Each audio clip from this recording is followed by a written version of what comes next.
ವಿಶೇಷವಾಗಿ ಹಬ್ಬದ ದಿನಗಳಲ್ಲಿ ಮಾಡುವಂಥ ಒಂದು ಕರಾವಳಿಯ ತಿಂಡಿ, ಸಿಹಿ ತಿಂಡಿ. ಇದು ತುಂಬ ಚೆನ್ನಾಗಿರುತ್ತೆ, ಆರೋಗ್ಯಕ್ಕೆ ತುಂಬ ಒಳ್ಳೆಯದು.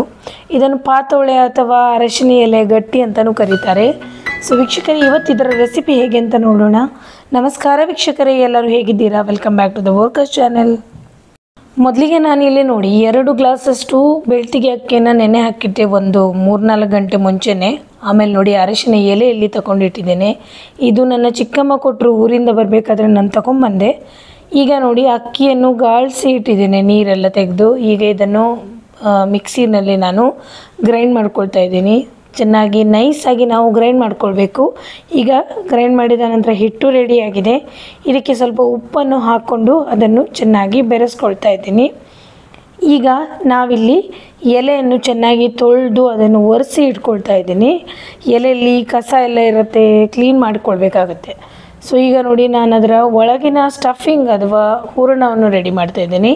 ಅದಕ್ಕೆ ನಾವು ತೆಂಗಿನಕಾಯನ್ನು ಚೆನ್ನಾಗಿ ತುರ್ಕೊಳ್ಬೇಕು. ಆಮೇಲೆ ಅದಕ್ಕೆ ನಾನು ಬೆಲ್ಲನ ಸೇರಿಸ್ತಾ ಇದ್ದೀನಿ. ಇಲ್ಲಿ ಬೇಕಿದ್ರೆ ನೀವು ತೆಂಗಿನಕಾಯನ್ನು ಚೆನ್ನಾಗಿ ಫ್ರೈ ಮಾಡಿನೂ ಯೂಸ್ ಮಾಡ್ಬೋದು, ಅದು ಬೇರೆಯೇ ಟೇಸ್ಟ್ ಕೊಡುತ್ತೆ. ನಾನಿಲ್ಲಿ ಡೈರೆಕ್ಟಾಗಿ ಇದಕ್ಕೆ ಬೆಲ್ಲನ ಆ್ಯಡ್ ಮಾಡ್ತಾ ಇದ್ದೀನಿ. ಸ್ವಲ್ಪ ಕ್ವಿಕ್ಕಾಗಿ ಮಾಡ್ಬೋದಾದಂಥ ರೆಸಿಪಿ ಇವತ್ತು ನಾನು ಹೇಳ್ಕೊಡ್ತಾ ಇದ್ದೀನಿ. ಸೊ ಈಗ ನೋಡಿ ಬೆಲ್ಲನ ಆ್ಯಡ್ ಮಾಡಿದೆ, ಅದನ್ನು ಮಿಕ್ಸ್ ಮಾಡಿದೆ. ಕೊಬ್ಬರಿ ಬೆಲ್ಲ ಮಿಕ್ಸ್ ಆಗಿ ಆಯಿತು.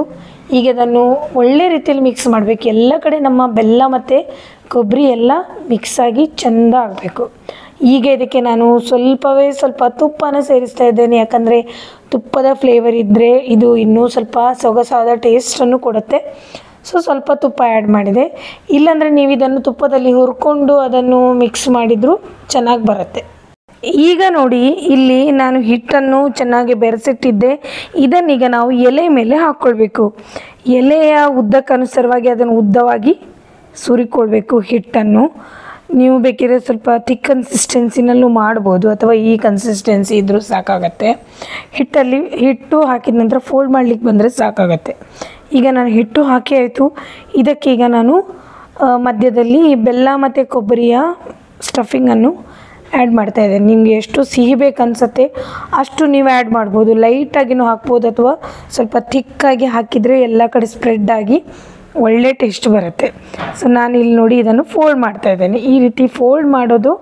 ಆ ನಂತರ ನಾವಿದನ್ನು ಇಡ್ಲಿ ಪಾತ್ರೆಯಲ್ಲಿ ಇಟ್ಟು ಸ್ಟೀಮ್ ಮಾಡಿದರೆ ಆಯಿತು. ತುಂಬ ಈಸಿ ರೆಸಿಪಿ, ಹಾಗೆ ಆರೋಗ್ಯಕ್ಕೆ ಸಹ ಇದು ತುಂಬ ಒಳ್ಳೆಯದು.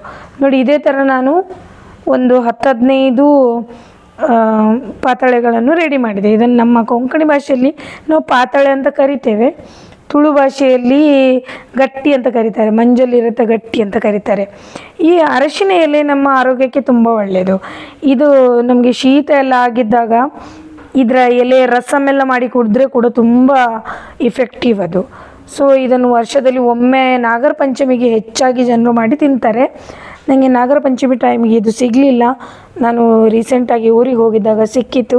ಸೊ ಹಾಗೆ ನಾನು ಇದನ್ನು ತಗೊಂಬಂದು ರೆಡಿ ಮಾಡಿದೆ. ಇದು ಎಲ್ರಿಗೂ ಇಷ್ಟ ಆಗುತ್ತೆ, ತುಂಬ ಒಳ್ಳೆಯ ತಿಂಡಿ ಇದು. ನಮ್ಮ ಮನೆಯಲ್ಲೂ ಎಲ್ರಿಗೂ ಇಷ್ಟ.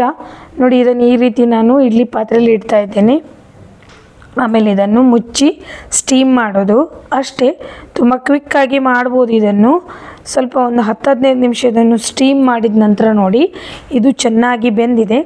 ಈಗ ನೋಡಿ ಓಪನ್ ಮಾಡಿ ನೋಡಿದಾಗ ಇದು ಒಳ್ಳೆ ಬೆಂದು ರೆಡಿಯಾಗಿದೆ. ಸ್ವಲ್ಪ ಇದನ್ನು ತಣ್ಣಗಾಗಲಿಕ್ಕೆ ಬಿಡಬೇಕು. ಆ ನಂತರ ನಾವಿದನ್ನು ತಿನ್ಬೋದು. ಇದಕ್ಕೆ ನೀವು ಚಟ್ನಿ ಎಲ್ಲ ಏನು ಮಾಡದಿದ್ದರೂ ಹಾಗೆ ತಿಂದರೂ ನಡೀತದೆ. ನಿಮಗೆ ಸ್ವೀಟ್ ಜೊತೆ ಸ್ವಲ್ಪ ಸ್ಪೈಸಿ ಬೇಕಂದರೆ ನೀವು ಖಾರ ಚಟ್ನಿ ಮಾಡಿ ಕೂಡ ಇದನ್ನು ಸವಿಬೋದು. ಈಗ ನೋಡಿ ಇದನ್ನು ನಾನು ತೆಗೆದು ತೋರಿಸ್ತೇನೆ. ತುಂಬ ಯಮ್ಮಿ ಆಗಿದೆ, ಹಾಗೂ ಘಮ ಪರಿಮಳ ಬರ್ತಾ ಇದೆ. ಇದು ಅರಶಿನ ಎಲೆಯಲ್ಲಿ ಮಾಡಿರೋದ್ರಿಂದಾಗಿ ಈ ಮನೆಯೆಲ್ಲ ಫುಲ್ಲು ಘಮ ಪರಿಮಳ ಬರ್ತಾ ಇದೆ. ಸೊ ನೋಡಿ ವೀಕ್ಷಕರೇ, ಎಷ್ಟು ಚೆನ್ನಾಗಿ ಬೆಂದಿದೆ, ಒಳ್ಳೆ ಟೇಸ್ಟಿಯಾಗಿ ಬಂದಿದೆ. ಸೊ ಹಬ್ಬದ ದಿನಗಳಲ್ಲಿ ನೀವು ಕೂಡ ಇದನ್ನು ಟ್ರೈ ಮಾಡಿ ನೋಡಿ. ಊರಲ್ಲಿ ಈ ಎಲೆ ತುಂಬ ಆರಾಮಾಗಿ ಸಿಗುತ್ತೆ. ನಮ್ಮ ರೆಸಿಪಿ ಇಷ್ಟ ಆಗಿದ್ದರೆ ಲೈಕ್, ಶೇರ್, ಕಮೆಂಟ್ ಮಾಡಿ. Thank you for watching.